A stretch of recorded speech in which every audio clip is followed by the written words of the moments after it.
फेरि यो जसरी मिटाउँदै जान्छु भने त्यो हटिहाल्छ। ठिक छ, एउटा कन्डिसन त यो भइहाल्यो। अब अर्को कन्डिसन के लगाइरहेछु, यहाँ इन्भोइस नम्बर लेख्छु भने त्यो एउटा कलर, यदि रिसिप्टमा कुनै नम्बर लेख्छु भने त्यो अर्को कलर।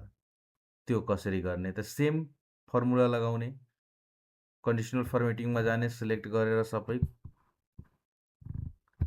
अब त्यसपछि यहाँ conditional formatting, same new rule, लास्टवाला अप्सन, त्यसपछि यहाँ फिक्स गर्ने कुन बेलामा त्यो युज गराउनु छ। तो यहाँ इन्भोइस नंबर फिक्स गरिदिएँ। त्यसपछि फर्मेटमा गएँ, यहाँ फिलमा गइहालेँ। अब यहाँनिर कलर बनाइदिए सपोज येलो।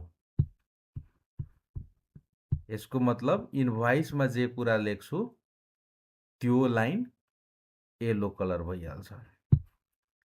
त्यस्तै फेरि अर्को कन्डिसन लगाउनु पर्यो रिसिप्टको लागि, त सिलेक्ट गरेर फेरि कहाँ जानु पर्यो, कन्डिसनमा जानु पर्यो, न्यू रुलमा जानु पर्यो।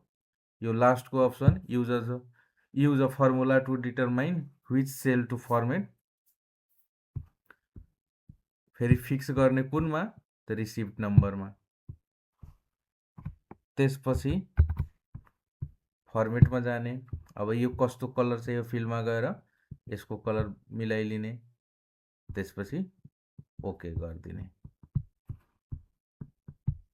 अनि सेभ गरिदिने, ओके गरिदिने। ल अब यहाँ हेर्नु